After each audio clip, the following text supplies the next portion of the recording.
Greetings to my dear guests on this video. I wish you a pleasant viewing and look forward to your feedback in the comments. You're fired. That was the text message. My name is Susan. I read it while lying in a hospital bed, the blue-gray light of early morning casting long, weary shadows on my blanket. My right hand could barely hold the phone. I had to squint at the screen, the letters blurring as if they didn't want to be seen. A text message from Linda in accounting. Not from my boss, not from anyone in HR, just Linda, who once offered me gum during a late budget review and hadn't said a word to me since, except for, "Looks like it's going to be a long night, huh?" No phone call, no official letter, no meeting, just this. "We terminated your employment last week." I lay there, numb. My muscles still refused to obey me completely. A side effect of the minor stroke I had suffered 2 weeks earlier. "Minor," the doctor said, as if losing feeling in half my body and learning to speak again weren't worth mentioning. But I fought, I recovered. I planned my comeback. And I came back today. I wore the same black blazer I always wore when I wanted to look strong. The fabric still smelled of lavender detergent, a ghost of a normal life. My hair was pulled back, messy but clean. And I even managed to put on some lipstick, though it smudged a little on the left side where my hand was still shaking. At 8:03 a.m., I stood in front of the mirrored glass doors of Larksbridge Solutions. My badge, my literal key to the empire I had helped build, lay in my palm. The same badge I had worn through 5 mergers, a product line overhaul, and 2 CEO changes. I pressed it against the scanner. Beep, red light. Access denied. I tried again. This time a little harder, as if the system could recognize the urgency. Beep, red. I stood there, staring at the scanner as if it could stare back. "Susan," a voice called from behind the reception desk. James, I knew that voice. He had once helped me carry 3 boxes of products when I twisted my ankle on the way to Tahoe middle-aged. With kind eyes, he always pretended not to hear me curse when the espresso machine wasn't working at 7 a.m. He stood up slowly, uncertainly, as if someone were approaching a wild animal. Listen, I wasn't told you were coming today. I thought maybe someone from HR." I turned back to him. "Someone from HR what? Didn't you get a call?" he asked. Susan, I'm so sorry. I shouldn't have let you in. Your access was deactivated last Friday." The word hung in the air. Deactivated, like a broken device. Like I had expired, I opened my mouth, but no words came out. I stared through the glass at the lobby. The same lobby I had come to before dawn, where I had stood, drinking bad coffee, preparing presentations for the board of directors, where I laughed with the team after reaching important milestones in the campaign. Now I couldn't even cross the threshold. "You'd better talk to HR, James added gently. "I'd let you in. You know I would. But we're being monitored right now. Everything goes to central control."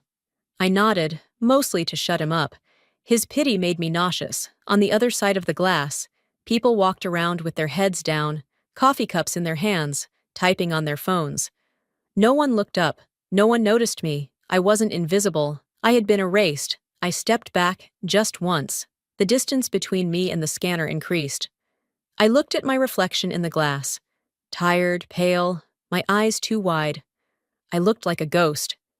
And suddenly, I felt like one. For 12 years, I gave Larkbridge everything. I stayed late to rewrite flawed strategy presentations. I found a legal loophole before our German partner pulled out of a deal. I manually rebuilt half of our CRM system when a vendor went down. There were times when managers would call me before calling IT. And now? Nothing. Not a single message from Dylan, the CEO who once asked me to rewrite the market entry strategy over the weekend. Not a single call from the HR director who hugged me when my sister died. No fruit basket, not even a card. Just silence and a red light on the badge scanner. But they were wrong, because before the stroke, before the ambulance, the hospital gowns, the therapy sessions, I made a backup copy of everything, all performance reviews, all my unpublished roadmaps, all the internal documents I wrote but never got credit for. What's more, I kept a copy of the Genesis deck. The Genesis deck hadn't been released yet. It was the foundation of our next big thing, a $200 million product tied to a major merger and acquisition offer. I was its architect. They didn't know that my copy wasn't stored on the company's servers, that I had encrypted it, made a backup copy on a private drive, and told no one. Because somewhere deep down, I knew something was coming. Not a stroke, a rupture. Such a clean break that there wouldn't even be any blood until I tried to go back. So I stood there, looking at the door to a life I no longer had access to, and thought, they think this is the end of the story, but it's not. They didn't know that the woman they fired still held the foundation of the company's future in her hands. It was supposed to be a handoff day. Just finish the quarterly strategy report, tighten the executive metrics, and hand it to Dylan before the Friday board sync. That's all it was meant to be. But somewhere between the second revision and the fourth impromptu meeting, the handoff turned into a rescue mission. Our predictive analytics report had broken. Completely. The new data integrations, rushed in by Ben, naturally, weren't syncing. Half the charts were returning nulls, and the executive team had already baked the Q2 projections into their investor slide decks. If I didn't fix it, they'd be walking into a shareholder meeting with garbage metrics. I hadn't eaten, not a bite. There'd been a sandwich in the fridge with my name on it, but I never made it that far. Every time I stood, something else crashed. Graphs skewing wildly, data points missing.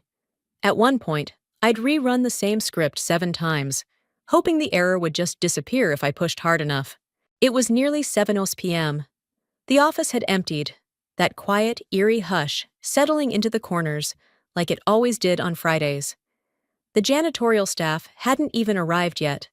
The city lights bled in through the wide floor-to-ceiling windows, fractured across my monitor. I was alone. My team had logged off hours ago. I told them to. We'd pulled 3 12-hour days that week, and I could see the fatigue in their slumped shoulders, their hollow voices. Even Tina, my rock, had blinked at me like she was underwater. "You should go," she said. "Susan, seriously, you're not a machine." But I stayed. Because someone had to. Because when the system breaks, the cracks always run downhill. And we were always at the bottom. At 8:16 p.m., I finally got the report functional. Not perfect, but stable. I ran a diagnostic twice, cleaned up the code, scrubbed the exports, and prepped the dashboard for final submission. I dialed Dylan. He answered on the 4th ring, voice clipped, clearly annoyed. "Christine, I'm in transit. What's up?" I hated that. Christine. That was my full name, sure, but no one in the office called me that except Dylan when he wanted distance. Authority. "I've patched the analytics and stabilized the integration, but it's temporary. The system's overloaded. We're bleeding efficiency, and my team is maxed out. We need to slow the sprint cycle. At this pace, someone's going to crack." There was a pause. Then the unmistakable rustle of him pulling the phone from his mouth to thank a driver or wave off a server. Then, finally, "Noted. But let's keep our eyes on the bigger picture. We're all tired, Susan. That's what happens during growth. Welcome to scale-up life." And just like that, he was gone. No questions. No, "What do you need?" Just the elegant dismissal of someone who'd never run a team under fire. I sat there for a long moment, phone still in my hand, screens glowing like quiet witnesses. That's when it started. First, a flicker in my vision, like someone had turned the contrast too high. Then the tingling, sharp and electric, running down my left arm like hot needles.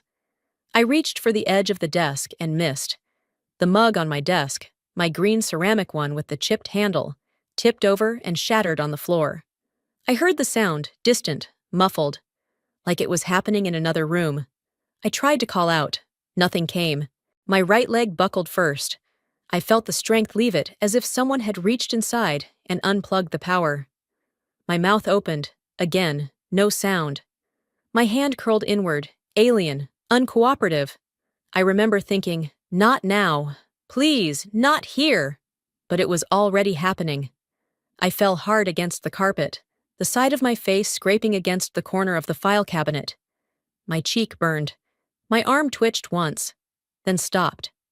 I was paralyzed, flat on the floor, surrounded by silence. The hum of the ceiling lights, the low buzz of a server rack 2 rooms away. My breath, shallow and uneven. No one was coming. Everyone had gone home. No one expected me to still be here. I was always the last one in, the one they trusted to handle it, the one they assumed could take anything. And now, I couldn't even move. I lay there, time warping. Minutes, hours.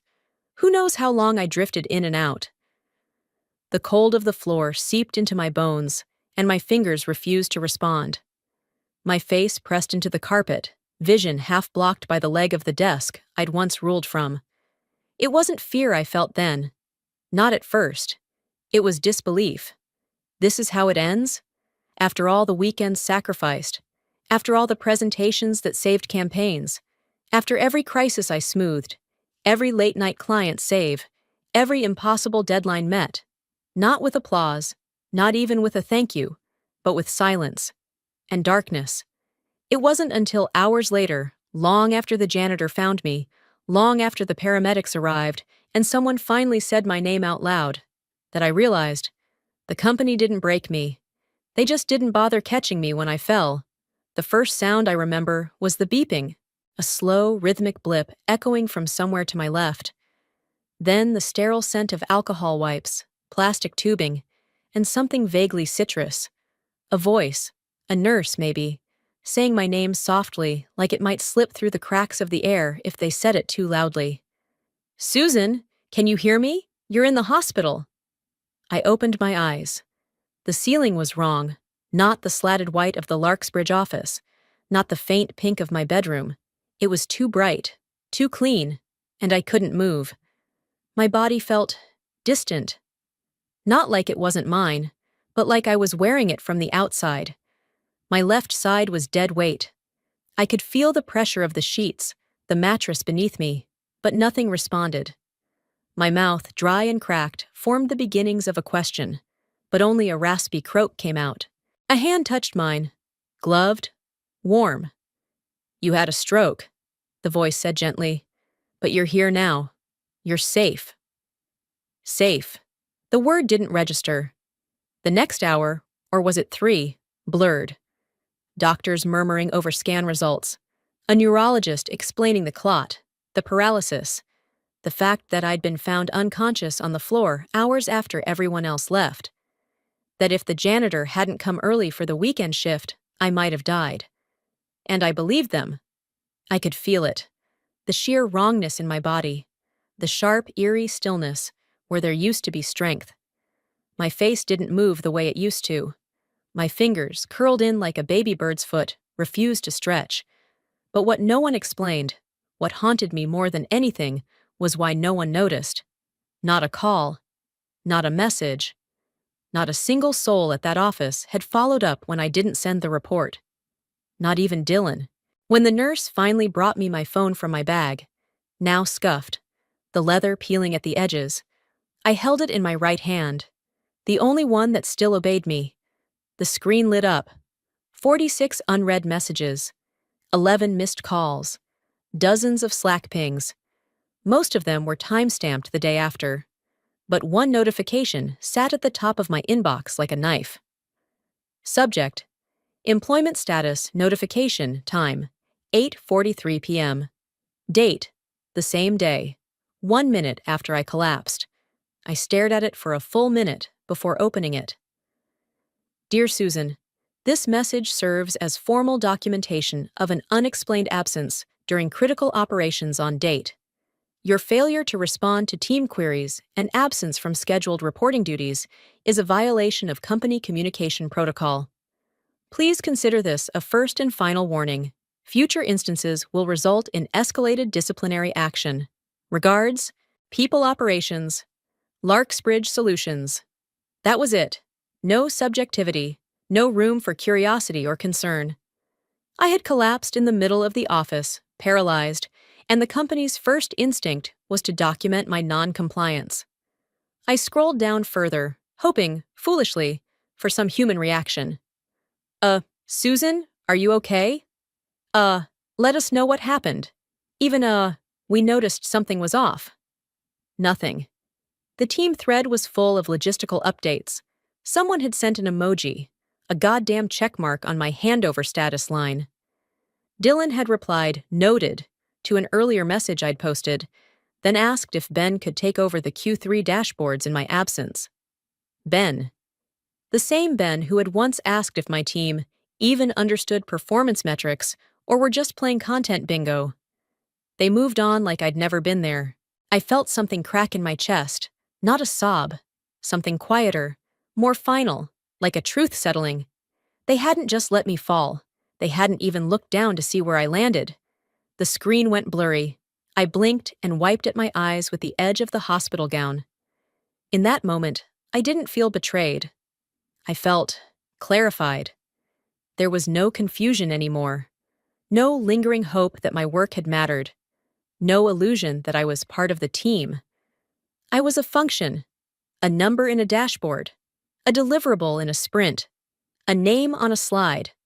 And when the function failed, they filed a warning.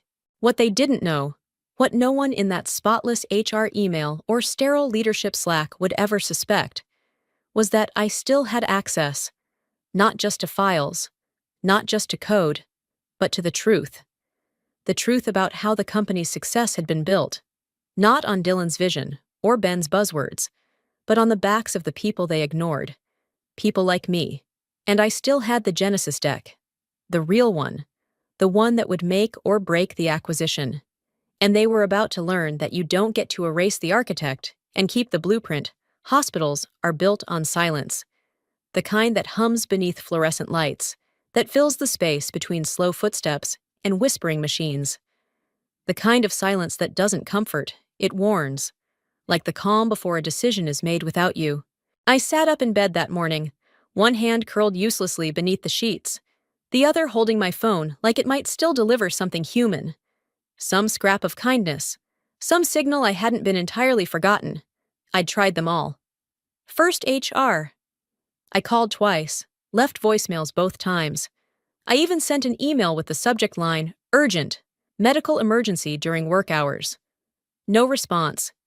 Then Laura, my direct manager, the woman who'd once cried in my office over a botched launch and whom I had defended when Dylan threatened to reassign her to internal-only duties. I pinged her on Slack. I emailed. I even texted. All read. None answered. Next came the team. The ones I'd led, protected, shielded from executive absurdities. The ones who used to send me gifts after client wins. Who once brought me lemon muffins on my birthday because they knew I hated chocolate. Radio silence. It was like I'd ceased to exist the moment my body hit that carpeted floor. I refreshed my inbox. Again. Still nothing. The hospital TV, tuned to a muted morning news segment, flickered in the corner like it might be more empathetic than my former coworkers. I didn't want a pity party. I didn't expect flowers or a parade. But I'd collapsed inside their building, a literal medical emergency in the workplace. And still, nothing. Except one message. It came just past noon. A soft buzz against my palm. A name I hadn't seen in months. Mallory Cho. We'd worked together on a failed product integration 2 years back. She was a junior analyst then, quiet, careful, constantly apologizing for things that weren't her fault. I'd fought for her to stay when management wanted to cut her role during budget tightening. I'd vouched for her in a review when no one else would. Her message was short. "Susan, I just heard. I'm so sorry. I wanted to say thank you. You always believed in me when no one else did. I wish I could say more, but I can't. I have a 5-year-old and rent due next week. I'm scared. Please forgive me for the silence." I stared at the message for a long time. Not because I was hurt, but because I wasn't. I understood. Mallory wasn't betraying me. She was surviving. Larksbridge had made survival a binary. Stay silent or vanish. Speak up and they pull the plug. Not just on your role, but on your credibility, your access, your history. One day, you're a senior strategist. The next, your badge doesn't work, and your Slack status reads deactivated. It was never about performance. It was about obedience. That was the company's real culture. All those emails about collaboration and wellness were just polished cover letters for quiet compliance. And the moment you stepped out of line, spoke too directly, stayed sick too long, questioned the wrong metric, they started digging your professional grave, smiling the whole time. I texted Mallory back with one hand, slow but steady. No forgiveness needed. I get it. Be safe. Just remember, when the ground shakes, look for the cracks, not the surface. A few minutes later, she hearted the message. And that was it. That was the only reply I got. The rest of the day passed in a kind of haze. Blood work, rehab assessments, nurses with overly cheerful tones. I nodded, answered, played the good patient. But my mind was elsewhere, because that silence, that intentional wall of indifference from a place I had once called home, it wasn't just cruelty, it was a tactic. They wanted me to disappear on my own, quietly, with dignity. No lawsuit, no attention, just another regrettable departure noted in a Monday morning stand-up. They didn't want to fire me. They wanted me to abandon myself. But what Dylan and HR and every last complicit manager failed to realize was that I don't vanish. I rebuild. I rewire. I rise. And I don't go quietly. If they wanted silence, they chose the wrong woman. I still had the Genesis deck. And now, I had a motive. The next morning began like the last, slow, sterile, and full of the kind of silence that carries too much weight. I'd already stopped checking my inbox. The disappointment had become too familiar, like a bruise I kept pressing just to make sure it still hurt. I was practicing finger taps on a rehab foam block when Nurse Carla walked in. She was the night shift nurse, tall and kind-eyed, with a braid that reached the middle of her back and a laugh that sounded too real for a hospital ward. She rarely said much, until now. She hesitated at the foot of my bed, then stepped closer and lowered her voice. "Something came for you." She pulled a small object from the pocket of her scrubs, a flash drive. Black, smooth, unmarked, except for a tiny strip of masking tape wrapped around the base, with the word Susan scrawled in Sharpie. "I'm not supposed to do this," she said, placing it gently on the tray beside me. "But my brother used to work for Larksbridge. He left it for you." I blinked. "Your brother?" "Marcus," she nodded. "IT systems. He was let go last month. Said he'd overheard things, that something was happening to employees who weren't considered profitable anymore. He told me you'd probably understand." My heart slowed. Or maybe it raced. I couldn't tell. I stared at the flash drive like it might burn through the plastic tray. "Are you sure he meant this for me?" I asked quietly. "He was sure," she said. "Said if they tried to erase you, you deserved to know why." She left without another word. I stared at the little device for a long time before plugging it into the hospital laptop. The screen flashed to life with a single folder. Confidential Lark Ops. Inside, spreadsheets, PDFs, internal memos. Most were dry, bureaucratic. Lines of policy jargon and HR language about streamlining workforce allocation and reducing exposure to excess cost liabilities. But one file stopped me cold. Employee Review Tier Prioritization 2025. XLSX. I opened it. At first glance, it looked like a normal HR matrix. Columns labeled department, title, performance rating, age, annual cost estimate, and something far more chilling, insurance risk index. And then, retention status, Q3 recommendation. Next to each name, retain, reassign, monitor, or dismiss due to cost impact. I scrolled slowly. So many names. People I knew, people I mentored, people who had stayed late, worked holidays, sacrificed so much. And then, 2/3 down the list, I saw it. Susan Halberg, Director, Strategy Ops, age, 42, performance, exceeds expectations, insurance risk, high status, Dismiss due to cost impact. My blood ran cold. There it was. Black and white. Not because I failed. Not because I'd made a mistake. Not because I'd caused any disruption, but because I was expensive to insure. Because I was older. Because I'd had a stroke. Because someone in a glass-walled room had looked at a spreadsheet and decided I was no longer worth the cost. And suddenly, the silence. The cold HR email. The unanswered calls. The vanishing manager. The polite nothing from legal. Made perfect, brutal sense. It wasn't personal. It was policy. A systematic approach to remove people like me. The high costs. The risks. The inconvenient survivors. I sat there shaking, not from the stroke, but from the sharp, nauseating clarity of it all.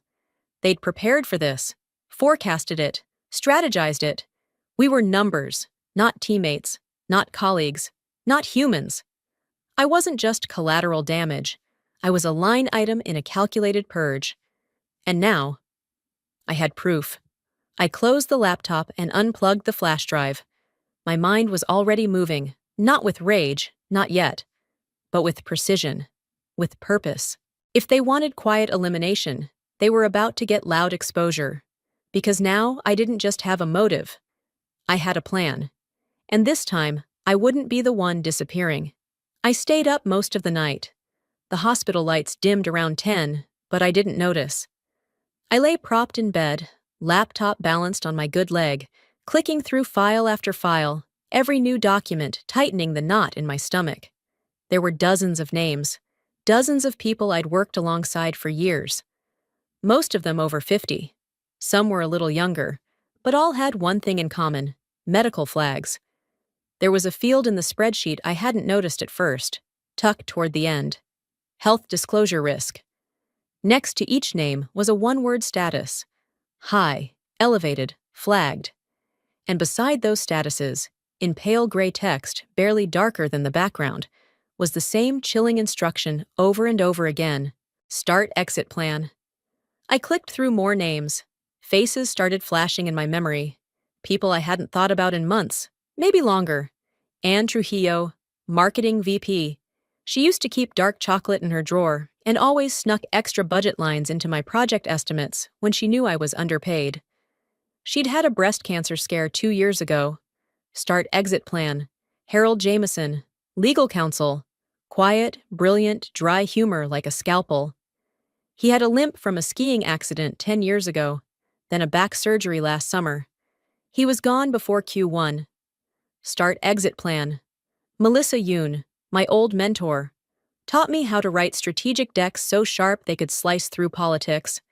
She'd taken 3 weeks of medical leave for a heart condition last fall. Start exit plan. They'd vanished, all of them.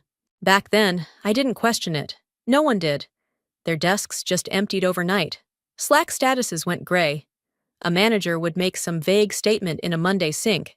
They've decided to move on, or we're wishing them well in their next chapter. No goodbyes, no farewell emails, just absence. I remembered thinking how strange it was. The speed, the silence, the way no one ever pushed for details. But we were all so overworked, so exhausted, we didn't ask. Now I understood.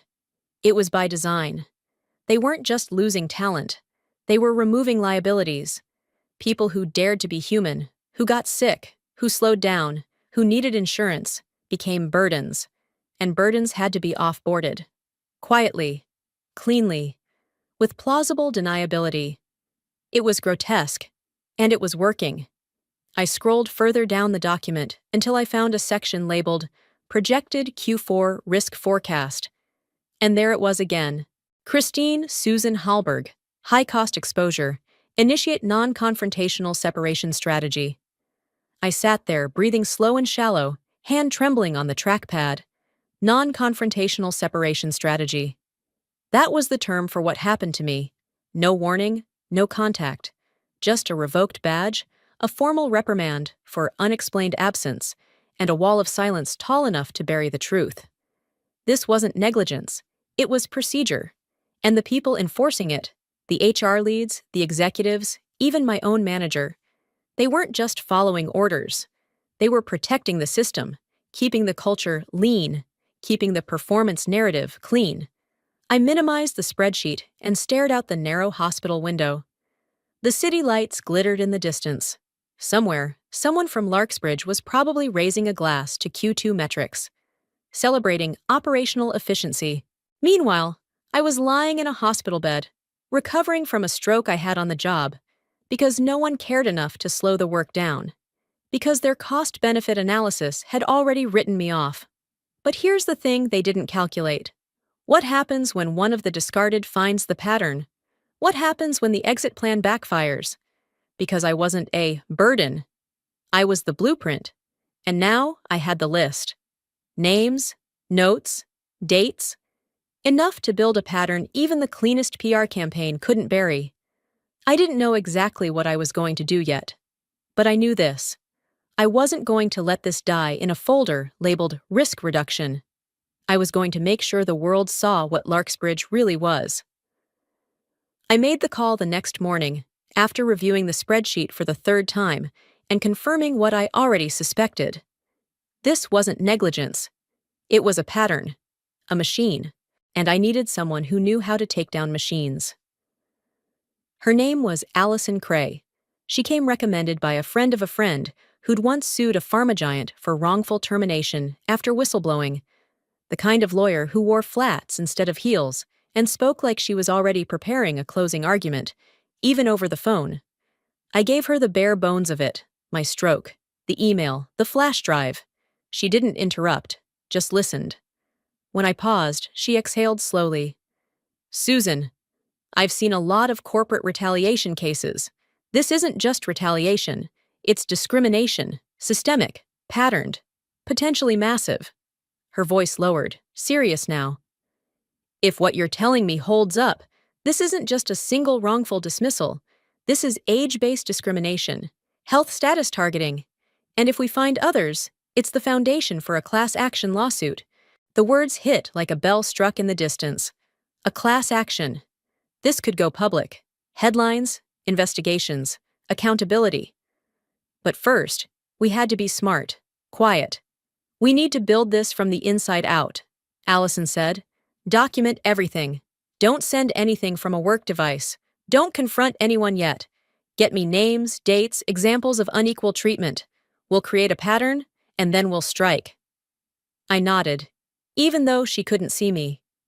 "I have a few names already," I said. "People who disappeared without explanation. Some of them, I'm sure, were sick, or older, or both. We'll need a witness," she added. "Someone still inside. Someone who can give us current proof." I hesitated. That part would be harder.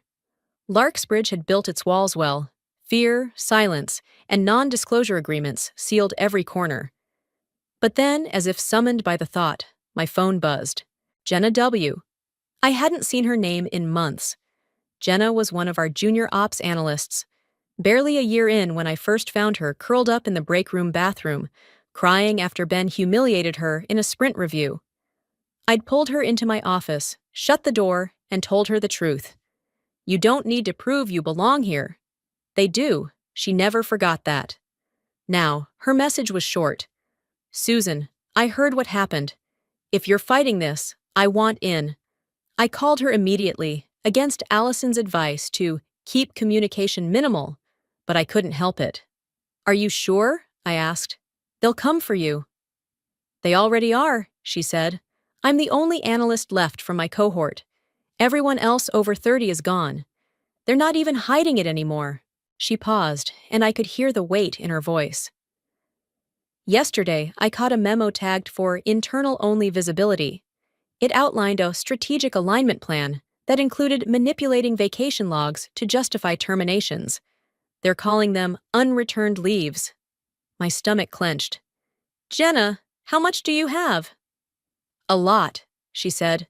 "I started screen capturing everything after I found Melissa Yoon's vacation time marked as unapproved absence, even though I personally processed her FMLA form. She had heart surgery, Susan, and they still wrote her off as unreliable." She was risking everything, a low-level employee with everything to lose, willingly placing herself in the crosshairs because silence had started to rot her from the inside out. "You don't have to do this," I said softly. "I do," she replied.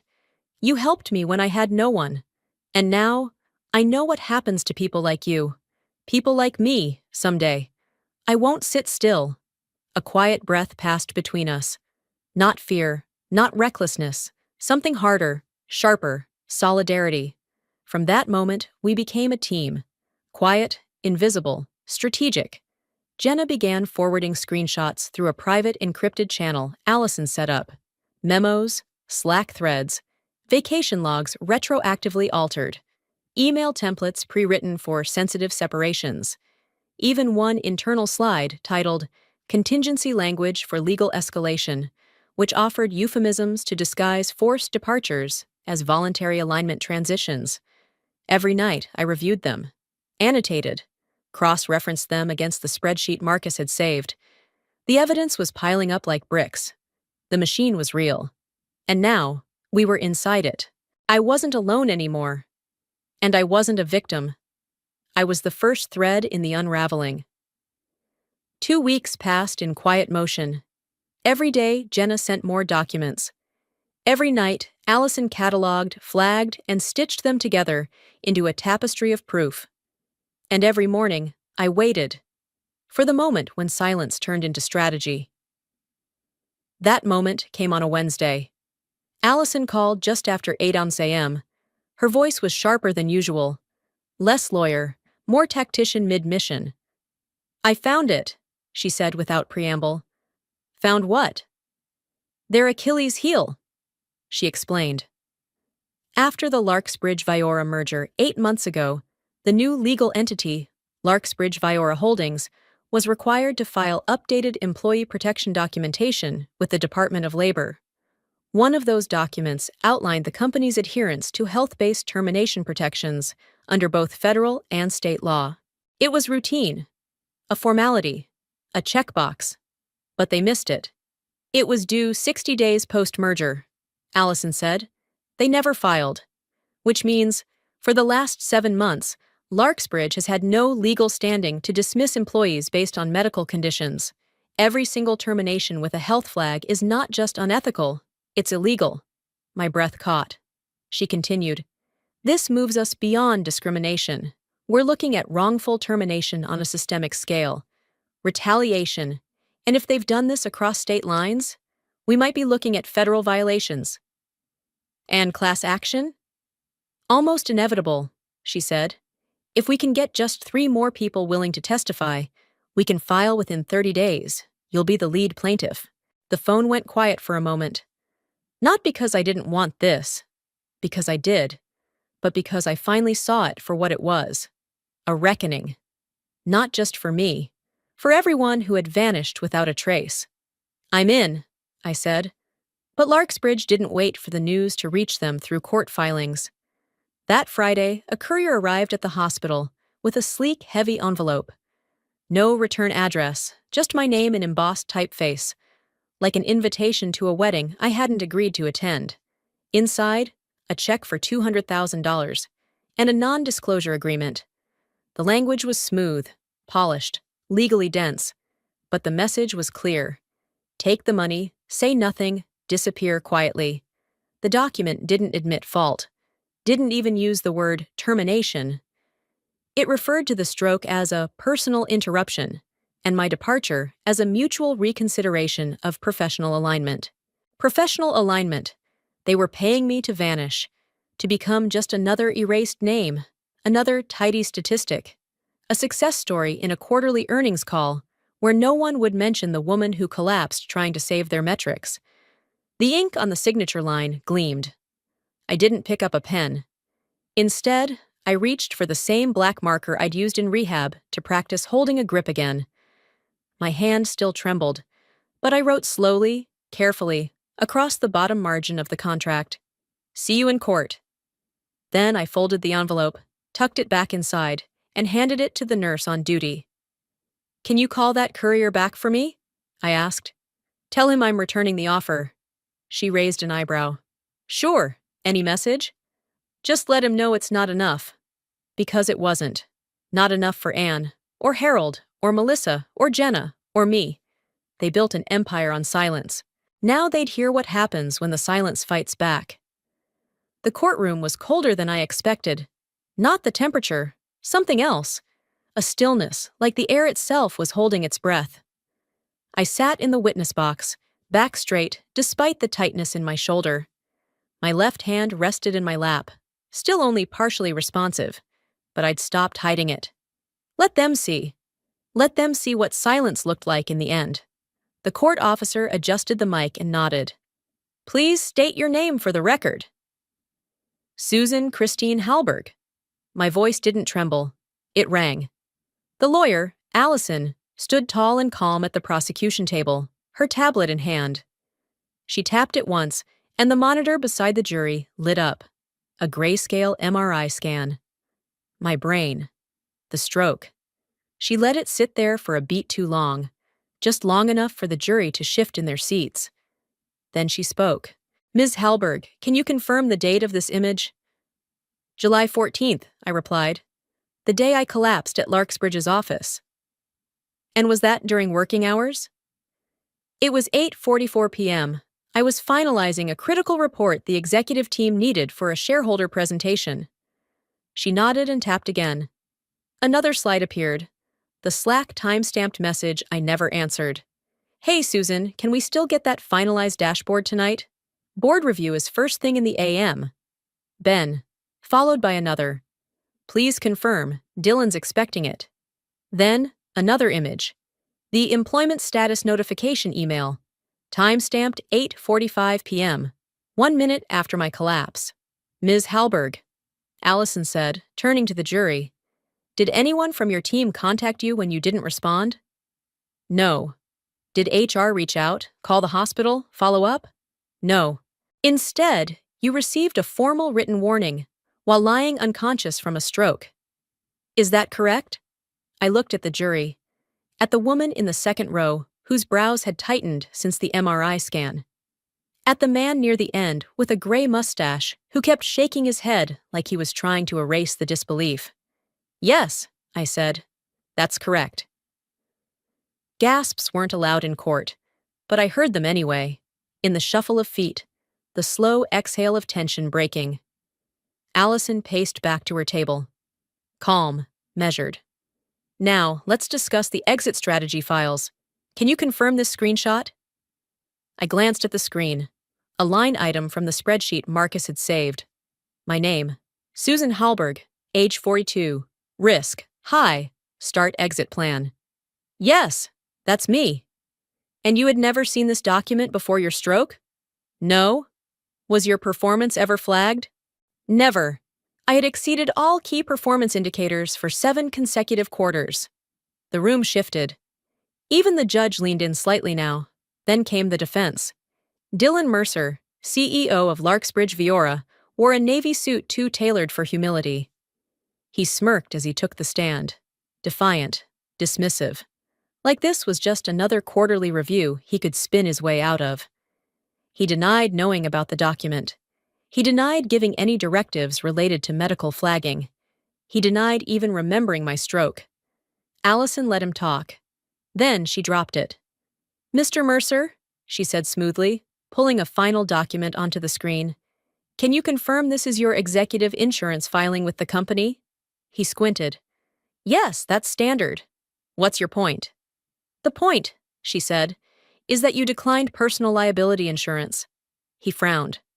That's not relevant. Oh, it's extremely relevant, she interrupted, because if the court finds you personally liable for knowingly endorsing unlawful dismissals under false pretenses, you will not be covered by company protections. You'll pay damages out of your own pocket. For the first time since the trial began, Dylan's jaw tightened. No smirk, no swagger. Just the faint tremor of a man realizing he is not untouchable. Allison turned to the jury. This is not just a story of corporate negligence. This is a system designed to cripple, erase, and discard employees the moment they become inconvenient. And the man behind it was confident enough to run it without a safety net, because he thought no one would ever hold him accountable. The jury was silent. But it wasn't cold anymore. Something had shifted. The company's legal team, Three sharp suits with click pens and smudged notepads glanced at one another. Their posture changed. Shoulders slumped slightly, eyes no longer scanning for cross-examination points. They knew. They were losing.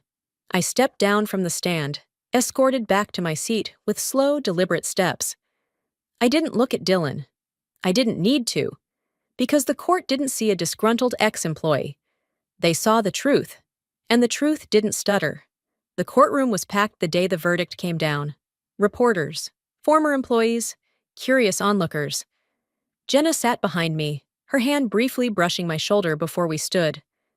Allison to my left, the jury foreman to the front. It was quiet. The kind of quiet that feels sacred. We, the jury, find the defendant, Mr. Dylan Mercer, guilty of workplace discrimination, wrongful termination, and executive negligence in violation of state and federal employment law. A gasp, a murmur. Then the numbers. $200 million, not from the company's rainy day fund, not from its PR budget or executive coffers. From Dylan, personally, because he had refused personal liability insurance, because he thought the system was untouchable, because he thought people like me, like us, would stay quiet. He was wrong. Outside the courthouse, I watched the storm unfold. Larksbridge's stock plummeted within hours. Investigations launched by federal regulators and state agencies. Board members resigned. The CFO disappeared into legal quarantine. HR leads posted carefully worded updates on LinkedIn, transitioning into new challenges, as if the public hadn't already seen the spreadsheets, the signatures, the secrets. But I didn't celebrate. I didn't feel the rush of revenge, because no ruling could fix what had already broken inside me. No dollar amount could uncurl my left hand or stop the phantom burning in my muscles every morning. No court victory could erase the moment I lay alone on a cold office floor, paralyzed and forgotten. Justice isn't healing, it's acknowledgement. And that was enough to build something new. So I did. 3 months later, I launched the Hallberg Fund, a nonprofit dedicated to helping workers who had been silenced, squeezed out, or erased by the corporations they once gave everything to. Legal aid, therapy access, career coaching, emergency financial relief for those left hanging midair after their safety net was pulled away. I made the first donation from the damages Larksbridge paid out. Jenna became the first official staffer. Marcus, the IT tech who saved my case with one flash drive, helped build our encrypted help desk system. One by one, others came forward. Anne Trujillo used her compensation to open a small design agency with her sister. Melissa Yoon bought a cabin and started painting again. Harold Jameson wrote a scathing op-ed that made national headlines and taught a law seminar the next semester titled The Ethics of Elimination. And me?